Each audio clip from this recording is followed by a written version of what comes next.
할렐루야. 오늘 이 시간도 우리 주님께서 함께 하심을 믿으시길 바랍니다. 제가 입수한 정보에 의하면은 마귀들도 가끔씩 신방을 온다고 합니다. 근데 꼭 예배 때 꼭 그렇게 온다고 합니다. 그래서 와서 무엇을 하느냐? 예배를 방해하는 것을 하겠죠. 네.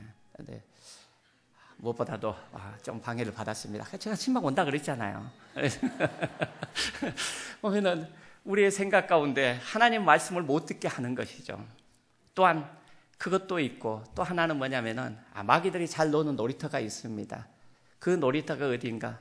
바로 우리 속눈썹 위입니다. 거기서 막 뛰어다닙니다. 막 뛰어다녀가지고 조금 잘못하면은 어떻게 뛰니까 어떻게 됩니까? 눈썹이 싹 자기도 모르게 내려옵니다. 막 버티려고 예를 쓰는데도 내려와서 잠들게 하고 또 귀까지 또 막습니다. 그래가지고 못 듣게 한다는 것입니다.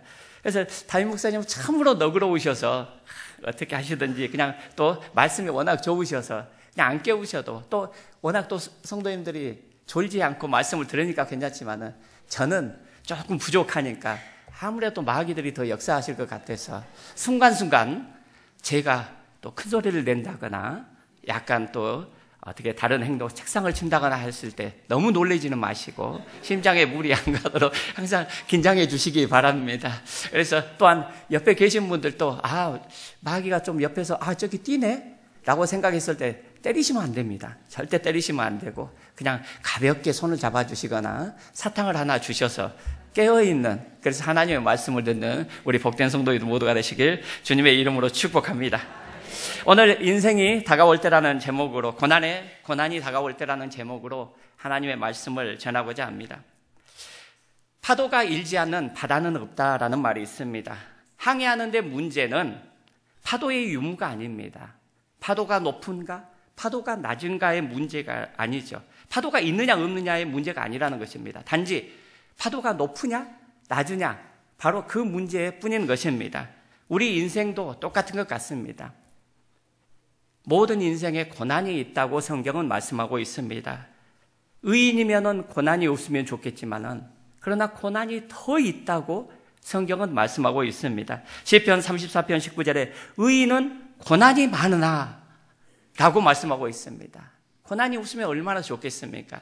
그러나 분명히 모든 바다에 파도가 치듯이 인생에도 고난이 있다는 사실을 우리는 분명히 기억해야 될 줄 믿습니다.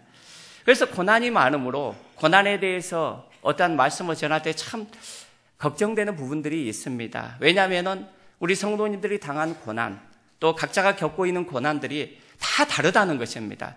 어떠한 하나의 고난, 똑같은 고난이라면은 그 문제는 이렇게 해결하면 됩니다 라고 전하면 되는데 각자가 당한 그 모든 것들이 다 다르다는 것입니다. 그러나 오늘 또 주님께서 말씀하시면은 또 그 문제 가운데 우리가 해답을 갖게 될 줄 믿습니다. 오늘 본문에 보면 사르밧 과부가 고난을 당했습니다. 엘리야를 통해서 기름과 가루가 떨어지지 않는 하나님의 기적을 체험했는데 그 후에 아들이 죽게 되었다는 것입니다. 그래서 17절에 보면은 이 일 후에 그 집 주인 되는 여인의 아들이 병들어 증세가 심히 위중하다가 숨이 끊어진지라 라고 이야기하고 있습니다. 조금 살만하니까 이제 재앙이 다가온 것입니다. 우리 인생 가운데도 이러한 일들이 있지 않습니까? 이제 조금 살만한데, 조금 행복할 만한데, 또한 그래서 평안하게 갔으면 좋겠는데 어떠한 재앙들이 다가온다는 것입니다. 좋지 않은 일들이 다가올 때가 있다는 것입니다. 그래서 이런 고난이 다가왔을 때 그러면 우리가 어떻게 해야 되는가? 성경적으로 하나님께 주시는 그 말씀으로 풀어보고자 합니다. 첫 번째 우리가 반드시 기억해야 될 것은 고난이 다가와도 불평하지 말아야 된다는 사실입니다. 절대 불평하지 않는 우리 복된 성도인 모두가 되시길 주님의 이름으로 축복합니다. 좌우에 인사 나누시겠습니다. 우리 불평하지 맙시다. 네, 절대로 불평하지 마시길 바랍니다. 고난이 왔을 때 불평하는 것, 어찌 보면은 세상 사람들과 우리에게도 당연한 것 아닙니까? 불평을 안 하고 싶지만은 너무나 황당하니까, 너무나 어려움을 당했으니까 불평이 저절로 나온다는 것입니다. 그런데 성경을 어디를 봐도 고난을 당했을 때 불평하라 라는 말이 없습니다. 도리어 뭐라고 이야기하십니까? 데살로니가전서 5장 16절부터 18절에 보면은 항상 기뻐하라, 쉬지 말고 기도하라, 범사에 감사하라 라고 말씀합니다. 항상, 범사, 그때가 언제입니까? 좋을 때입니까? 물론 좋을 때도 당연히 포함이 되죠.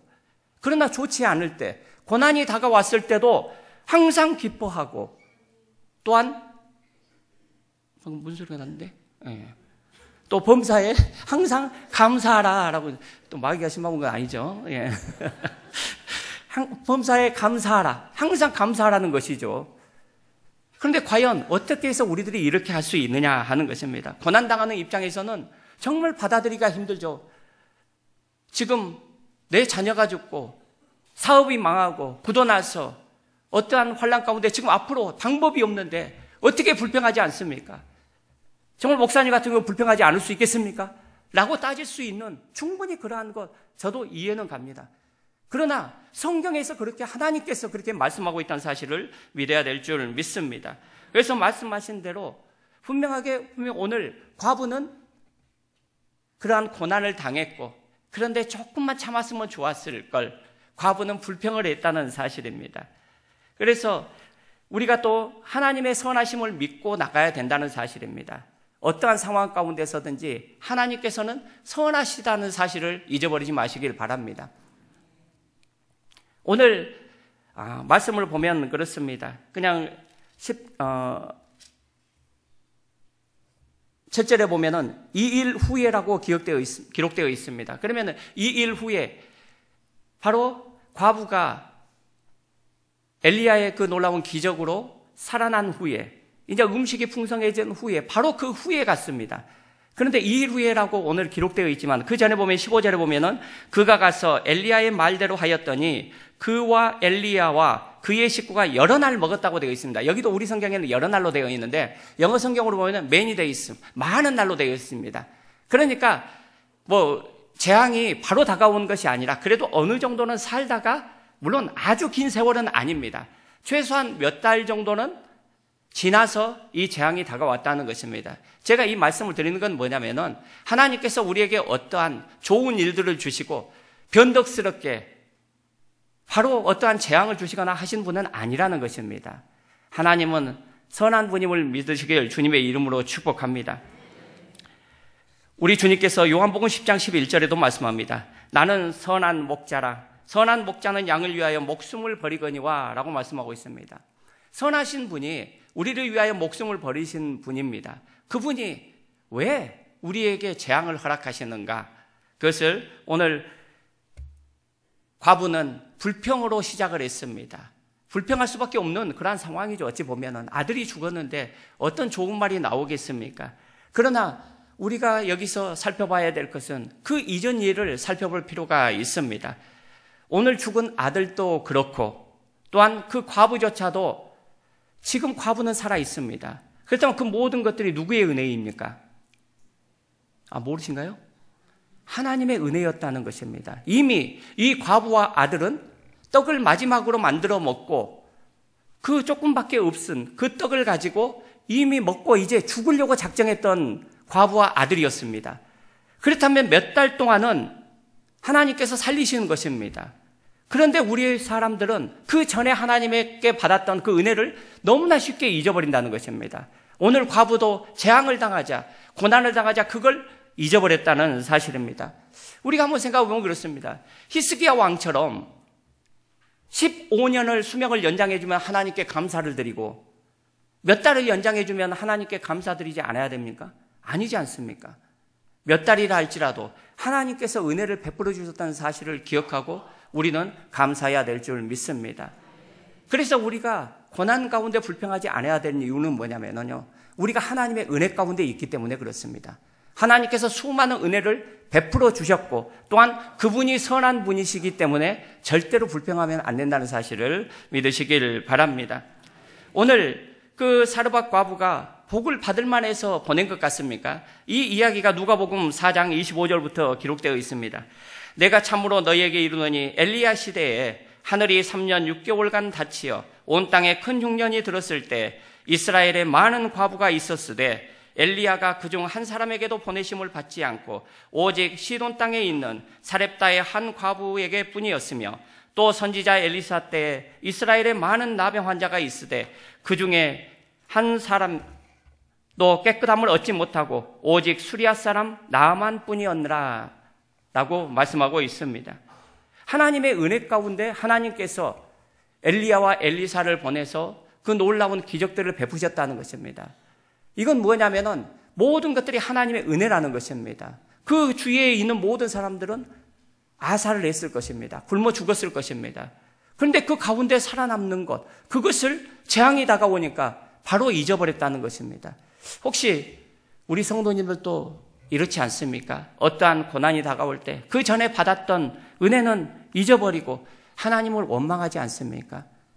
그 전에 받았던 은혜를 되새겨보는 복된 성도님 되시길 주님의 이름으로 축복합니다. 분명하게 하나님께서는 우리에게 선한 일들로 베푸신다는 사실입니다. 우리가 찬양은 많이 아시죠? 주의 받은 복을 세어보아라. 크신 은혜를 그걸 세어보아라 하고는 찬양할 때는 잘합니다. 근데 절대 세어보지 않습니다. 우리 여기에 나온 우리 모든 성도님들은 항상 주의 은혜를 세어보고 감사하게 되는 복된 성도인 모두가 되시길 주님의 이름으로 축복합니다. 두 번째 또한 우리가 고난이 다가올 때는 기도해야 된다는 뜻입니다. 좌우에 또 말씀해 볼까요? 우리 기도합시다. 네, 기도해야 된다는 것입니다. 사업에 실패하여서 부도가 난 한 가장이 있었습니다. 정말 힘들겠죠. 그래서 더 이상 살림을 이제 어떻게 이어갈 수가 없습니다. 그래서 온 가족이 이제 뿔뿔이 흩어져야만 되는 그러한 상황이 온 것입니다. 그래서 가족 회의를 열었습니다. 그래서 가장이니까 사업이 망한 것은 이제 다 알겠죠. 그래서 이제 침울한 표정으로 가족들에게 전부 이야기를 합니다. 당분간 어쩔 수 없이 우리 가족이 헤어져야겠어. 헤어져 떨어져서 있어야 되니까 모두 잘 감내해주면 좋겠고 잘 이겨냈으면 좋겠어라고 이야기하더랍니다. 아이들은 잠시 외가에 맡겨야겠어라고 이야기를 하더랍니다. 뭐 의지할 데가 없으니까 그렇지 않습니까? 그러니까 아이들이 그러면 엄마는요? 라고 이야기하더랍니다. 그래서 이제 이분이 그러더랍니다. 너무 걱정 마라. 엄마는 잠시 친정에 가 있게 될 것이다. 라고 이야기하더랍니다. 그래서 아내가 그러자 한숨을 쉬면서 이야기하더랍니다. 그럼 당신은 어떻게 하실 겁니까? 라고 이야기하자. 나도 당분간 처가댁에 가서 있을 예정이요. 라고 이야기하더랍니다. 이렇게 분명히 고난은 다가왔지만은 여기는 이 사람은 처갓집만 의지를 했습니다. 모두가 처갓집에 가서 온 가족이 옮겨서 있다는 이야기인데 그러나 우리는 의지할 이가 계시다는 사실을 절대 잊지 마시길 주님의 이름으로 축복합니다. 그래서 야고보서 5장 13절에 말씀합니다. 너희 중에 고난당하는 자가 있느냐? 저는 기도할 것이요 라고 말씀하고 있습니다. 고난당했을 때 기도하는 것을 잊지만은 복된 성도님들 다 되시길 주님의 이름으로 축복합니다. 오늘 이 여인이 참 불평을 했습니다. 그러나 참 잘한 것은 무엇입니까? 엘리야 앞에 가서 그 불평을 했다는 것입니다. 그 불평이 나오죠. 지금 어떻게 내 죄를 생각나게 하고 내 아들을 죽게 하려고 이 자리에 왔습니까? 그러니까 엘리야 앞에 와서 기도를 한 것하고 똑같습니다. 그러자 엘리야가 어떻게 합니까? 아마 엘리야도 이런 일이 있을 걸 전혀 예상을 못했습니다. 다 알고 하나님의 그 능력을 받는 엘리야조차도 이런 일이 있을 줄 몰라서 기도합니다. 20절에 보면은 야훼께 부르짖어 이르되 내 하나님 야훼여 주께서 또 내가 우고하는지 과부에게 재앙을 내리사 그 아들이 죽게 하셨나이까? 어떻게 하나님 제가 이렇게 우고하라고 해서 이 집에 와서 또 같이 은혜를 나누고 살고 있는데 어떻게 이런 일이 있을 수 있습니까? 라고 엘리야도 기도를 합니다. 그리고 나서 어떻게 합니까? 21절에 보니까 그 아이 위에 몸을 3번 펴서 엎드리고 야훼께 부르짖어 이르되 내 하나님이 야훼여 원하건대 이 아이의 혼으로 그의 몸에 들어오게 하옵소서 라고 간절하게 기도를 하자 하나님께서 은혜를 주셔서 그 혼이 돌아오고 아이가 살아나게 되었다는 것입니다. 성경에 죽은 자가 여러 번 살아나는 것을 성경은 보여주고 있습니다. 하나님의 능력으로 못하실 일이 없다는 것이죠. 그러나 엘리야가 사람을 살리는 첫 번째 사람입니다. 성경을 보면은요. 그렇다면은 그 일이 얼마나 어렵겠습니까? 그걸 구할 수 있는 마음을 가졌다는 것, 그 엘리야의 그 얼마나 그 믿음이 큰가를 볼 수가 있는 것입니다. 우리 성도님들도 이러한 믿음을 갖게 되시길 주님의 이름으로 축복합니다. 그래서 고난을 당했을 때는 기도해야 된다는 것입니다. 과부는 의지할 데 없어서 엘리야에게 와서 부르짖었지만은 저와 우리 성도님들에게는 하나님이 계시지 않습니까? 기도하라고 하신 그 하나님의 계심을 절대 잊어버리지 말게 되시길 주님의 이름으로 축복합니다. 그래서 고통 중에 부르짖으면 하나님께서 반드시 응답하신다고 시편 118편 5절에 말씀합니다. 내가 고통 중에 야훼께 부르짖었더니 야훼께서 응답하시고 나를 넓은 곳에 세우셨도다 라고 말씀하고 있습니다. 하나님께서 내가 고통 중에 부르짖었더니 하나님께서 그 소리를 들으시고 문제를 해결하셨다는 것입니다. 그런데 정말 큰 문제는 무엇입니까? 내가 하나님 앞에 우리 귀한 성도님들 오셔서 부르짖을 것입니다. 기도 많이 하실 것입니다. 그런데 문제는 무엇입니까? 오늘 이 과부의 집과 같이 엘리야가 기도함으로 아이가 살아나는 그 기적이 있다면은 문제가 생기지 않죠. 살아났다면 모든 문제가 풀어지면 문제가 없지 않습니까? 이제 해결됐지 않습니까? 그런데 우리의 인생 가운데 이렇게 날마다 이렇게 응답이 오지는 않는다는 사실입니다. 그렇다면 하나님께서 그때 우리가 생각은 하나님께서 나를 외면하시는가? 하나님 왜 기도를 들어주시지 않죠? 그런 생각 안 드십니까? 솔직하게 저도 그런 생각 들 때가 있었습니다. 그런데 말씀을 준비하다 보니까 하나님께서 분명히 응답하시는구나 라는 것을 발견하게 되었습니다. 저도 성도님들을 교구를 맡고 또 그 전에도 교구와 또 자은도에 있으면서 정말 성도님들 만나면은 여러 가지 각가지 문제들을 갖고 있습니다. 그래서 기도함으로 때로는 어떤 문제 해결을 오늘 엘리야의 그 기도처럼 응답을 받는 것을 또 보았습니다. 그런데 많은 부분들은 응답이 오지 않는 것처럼 보인다는 것입니다. 그런데 그 가운데 발견한 것은 분명하게 하나님께서 응답하시고 계신다는 것입니다. 이건 무슨 말이냐면은 그냥 아멘 하시면 안 됩니다. 왜냐하면은 그 뒤에 내용을 듣고 아멘 하셔야 됩니다. 왜냐하면은 우리가 생각하기는 어떻습니까? 어떠한 문제를 하나님 앞에 올려놓았을 때 그대로 응답되는 것, 바로 그것만이 응답이라고 생각하기 때문에 내가 응답을 받지 못하고 있구나라고 생각이 들 때가 많다는 것입니다. 그러나 하나님께서는 어떠한 응답을 주시는가?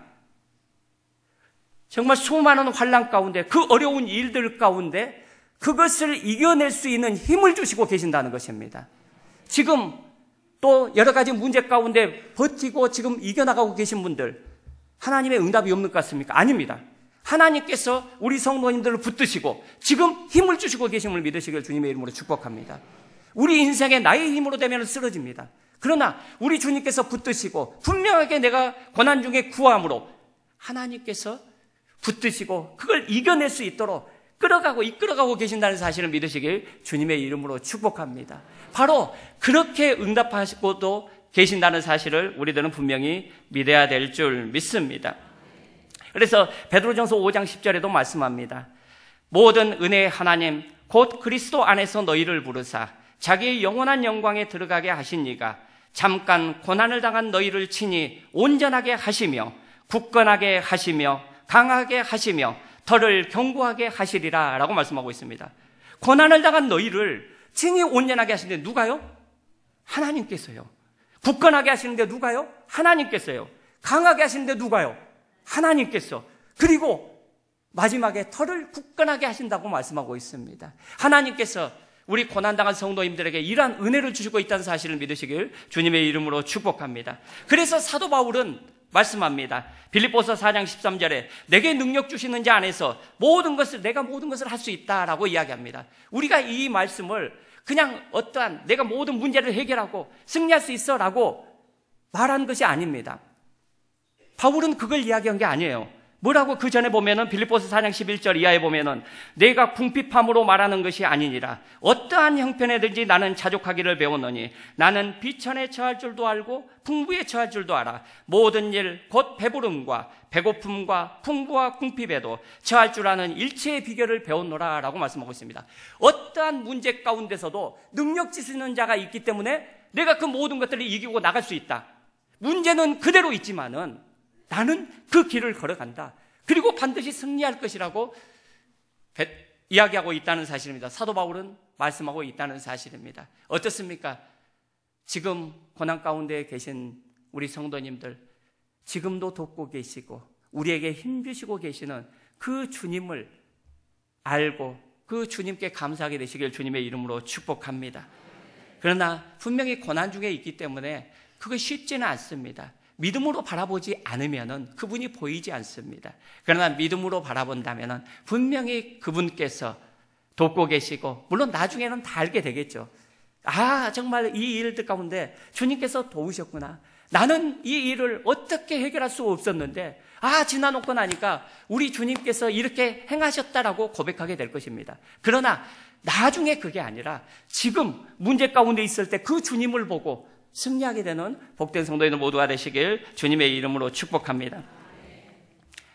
나치 독일에 있었던 수용소에 수용되었던 코리텐 붐이라는 여사가 계십니다. 그 수용소에서 엄청난 끔찍한 일들을 당했고, 또 사촌 언니가 정말 심한 고문과 여자로서 당하지 말아야 될 그러한 고문을 받고 죽었던 그러한 사람입니다. 그런데 기적적으로 하나님의 은혜 가운데 거기에서 나오게 되었고, 그런데 나오게 되어서도 나치 이하에서 있던 어떤 보상이나 그런 것들이 이제 처음에는 미약하지 않았습니까? 그래서 온전한 처소를 갖지 못하고 30몇 년 동안을 지냈다고 합니다. 그리고 이제 33년 동안을 지냈는데, 그리고 85세 고령이 되었을 때, 이제 그 친구들이 그동안 수고하고 고생했으니까 캘리포니아에 아주 좋은 집을 하나를 마련해 주었다고 합니다. 그러면서 그때 이제 친구가 그 이야기를 했다고 합니다. 고리, 너에게 이런 아름다운 집을 하나님께서 마련해 주신 걸 보니 선한 분이신가 봐 라고 이야기했다고 합니다. 그때 그 코리텐 붐 여사가 단호하게 이야기하더랍니다. 내가 그 수용소에 있을 때에도 역시 하나님은 선한 분이셨어 라고 이야기를 하더랍니다. 그렇습니다. 하나님은 선한 분이시고 우리가 느끼지 못하지만은 항상 우리를 돕고 계신다는 사실을 절대로 잊지 마시길 바랍니다. 하나님의 놀라운 일들로 채우신다는 사실을 믿으시길 바랍니다. 그리고 또한 우리가 세 번째로 기억해야 될 것은 모든 고난에는 하나님의 섭리가 있다는 사실입니다. 따라서 해보실까요? 모든 일에는 하나님의 섭리가 있습니다. 네. 제가 이렇게 자꾸 따라서 하게 한 이유도 아시겠죠? 마귀가 탁으면은 이렇게 보면 깜짝 놀라가지고 탁으면은 마귀가 탁 튕겨 나갑니다. 그걸 볼 수 있으시길 바랍니다. 모든 고난에는 하나님의 섭리가 있다는 사실입니다. 물론 하나님께서 이 세상을 이끌어 가시는 그 모든 것들을 어찌 우리 인간의 그 미약한 지식으로 다 알 수가 있겠습니까? 그러나 성경을 통해서 하나님께서 우리에게 계시해 주신 것은 항상 선하신 모습으로 우리를 향한 계획이 진행 중이시라는 사실입니다. 그래서 로마서 8장 28절에도 말씀합니다. 우리가 알거니와 하나님을 사랑하는 자, 곧 그의 뜻대로 부르심을 받는 자들에게는 모든 것이 합력하여 선을 이루느니라 라고 말씀하고 있습니다. 정말 기쁘지 않습니까? 모든 것이 합력하여 선을 이루신대요. 근데 우리들이 고난을 당할 때는 이 말씀이 들어오지가 않습니다. 어떻게 선을 이루어 가시는데 지금 이러한 일들이 나한테 있을 수 있습니까? 그러나 우리는 믿음으로 내가 하나님의 섭리 가운데 있다면은 이 일을 통해서도, 이 고난을 통해서도 하나님께서는 반드시 선을 이루어 간다는 사실을 믿으시길 주님의 이름으로 축복합니다. 하나님께서 왜냐면은 이 모든 만물을 주관하시고 모든 것들을 다스리고 계신다는 사실입니다. 그래서 아모스서 3장 16절에도 말씀합니다. 성읍에서 나팔이 울리는데 백성이 어찌 두려워하지 아니하겠으며 야훼의 행하심이 없는데 재앙이 어찌 성읍에 임하시겠느냐라고 이야기하고 있습니다. 하나님이 간섭하지 않으시는데, 하나님이 허락하지 않으시는데, 하나님의 섭리가 없는데 어떻게 이런 일들이 일어나겠느냐라고 이야기하고 있는 것입니다. 우리의 모든 일 가운데도 하나님의 분명한 섭리를 가지시고 하나님께서 일하신다는 사실입니다. 그렇다면 오늘 과부의 아들을 왜 죽게 하시는 것일까요? 오늘 아들이 죽자 과부가 떠올린 것이 있습니다. 그게 바로 18절에 나옵니다. 여인이 엘리야에게 이르되 하나님의 사람이여 당신이 나와 더불어 무슨 상관이 있기로 내 죄를 생각나게 하고 또 내 아들을 죽게 하려고 내게 오셨나이까. 무엇이 생각났다고요? 내 죄가 생각났다라고 말씀하고 있습니다. 하나님께서 이 여인에게 이러한 고난을, 아들이 죽는 고난을 내리신 것은 바로 이 죄의 문제입니다. 그래서 그 모든 것들이 하나님의 계획이었다는 것입니다. 또한 하나님의 은혜였다는 것입니다. 죄를 왜 떠올리게 하셨을까요? 우리에게 가끔씩 죄가 떠올리지 않습니까? 가끔씩, 물론 마귀가 분명히 회개했는데 떠올리게 하는 것들도 있습니다. 그러나 하나님께서 떠올리게 하는 것은 우리에게 회개하라고 떠올리게 하심을 믿으시길 바랍니다. 그래서 죄가 떠올랐을 때는 바로 그것을 회개해야 되는 것입니다. 이 여인에게 하나님께서 아들을 통하여서, 그 죽음을 통하여서 하시고자 하는 일이 무엇입니까? 그냥 단순히 아들을 죽여가지고 살해나게 하고, 그래서 하나님의 능력이 이 정도다라고 보여주시기 위한 것입니까? 아니라는 것입니다. 목적은 이 여인의 그 영혼의 구원에 있었다는 사실입니다. 그래서 이 여인이 그 이후에 24절에 고백을 하는 것입니다. 여인이 엘리야에게 이르되 내가 이제야 당신은 하나님의 사람이시요 당신의 입에 있는 야훼의 말씀이 진실한 줄 아노라 라고 고백하고 있습니다. 그 죄를 고백하고 회개했다는 말은 없지만 분명히 회개하고 하나님의 사람이 완전히 되었다는 것을 알 수가 있습니다. 아까 읽었던 누가복음에 그 두 사람에게 보내서 회복했었다는 말씀이 있었지 않습니까? 그 엘리야가 오늘 그 사렙다 과부에게 왔었고, 또한 선지자 엘리사 때에 하나님께서 그 나아만, 그 많은 문둥병자 중에 나아만만 치료했다고 그렇게 되어 있습니다. 왜 그 나아만만 또 치료했을까요? 거기에도 하나님의 구원의 역사가 있었다는 것입니다. 나아만이 치료함을 받고 이야기합니다. 열왕기하 5장 17절에 나아만이 이르되 그러면 청하건대 노새 2마리에 실을 흙을 당신의 종에게 주소서. 이제부터는 종이 번제물과 다른 희생제사를 야훼 외에 다른 신에게는 드리지 아니하고 다만 야훼께 드리겠나이다 라고 고백하고 있습니다. 하나님만을 섬긴다고 고백했다는 것입니다. 하나님께서 괜히 하신 일이 없습니다. 두 사람에게 다른 시대를 통해서 엘리야와 엘리사를 통해서 하나님께서 그 기적을 베푸시는 것은 그냥 단순한 기적이 아니라 그 사람들의 영혼을 구원하시기 위해서 보내셨다는 것입니다. 우리에게도 하나님께서 이러한 일들을 행하고 계심을 믿으시길 바랍니다. 이 여인은 그 전에 밀가루를 통해서, 그 기름을 통해서 하나님의 기적을 체험했습니다. 그럼에도 불구하고 온전한 믿음을 갖지 못했던 것입니다. 죄를 떠올리지도 못했고, 그러니까 기적은 체험했지만 온전한 구원에 이르지 못해서 하나님께서 그 영혼을 사랑하셔서 이러한 일들을, 그 고난을 통해서 놀라운 기적을 베푸셨다는 사실입니다. 우리가 고난을 받을 때 우리는 모르지만은 하나님께서는 분명하게 더 큰 목적을 가지고 행하시는 사실을 믿으시길 바랍니다. 그 목적이 우리에게도 선한 일이 됨을 절대로 믿으시길 주님의 이름으로 축복합니다. 지금 혹시 고난이 있습니까? 시편 119편 71절의 말씀입니다. 고난당하는 것이 내게 유익이라 이로 말미암아 내가 주의 율례들을 배우게 되었나이다 라고 고백하고 있습니다. 고난을 통하여서 하나님께서는 주님께로 더 가까이 부르시고 계신다는 것입니다. 그러니까 우리들이 고난을 당했을 때 기도하지 아니하고 교회에 나오지 않아. 이제 나 시험 들어서 교회에 나오지 않아. 그러면은 그 고난은 잘못된 방향으로 나가고 있다는 것입니다. 우리가 어떠한 고난을 당했을 때 더 하나님께로 가까이 오고 또한 하나님께서 분명히 그 가운데도 계시고 도우시고 계시는 사실을 절대 잊지 마시길 바랍니다. 정승호 시인이라는 분이 이러한 글을 썼습니다. 가시가 없다면 장미는 존재 이유가 없어요. 아름다운 꽃에 이런 가시가 있다니 라고 생각하지 말고 가시나무에서 이렇게 아름다운 꽃이 피다니 라고 생각하세요 라고 그러한 시를 썼습니다. 참 아름다우신 것 같습니다. 우리가 아름다운 꽃에 가시가 있다고 하면은 굉장히 불편해집니다. 그렇지 않습니까? 그러나 가시나무에서 이렇게 아름다운 장미가 나온다니라는 것을 바라보게 된다면 어떻게 됩니까? 정말 그렇구나. 이 모든 것들이 은혜구나 라고 볼 수가 있는 것입니다.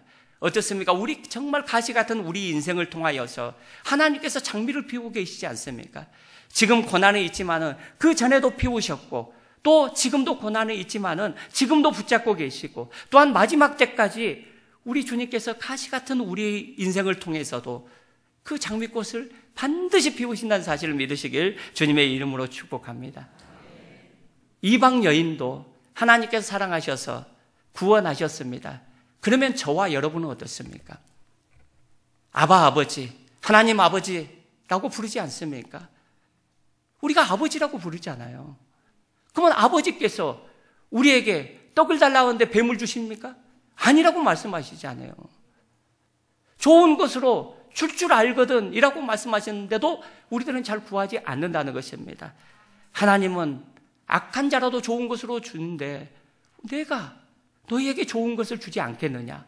비록 고난은 있지만은 고난의 참 뜻을 알고 나에게 오고 나를 기대고 지금도 내가 도를 돕고 있으니까 그것을 믿고 나를 따라오라, 나를 믿어라 라고 말씀하고 계심을 믿으시길 주님의 이름으로 축복합니다.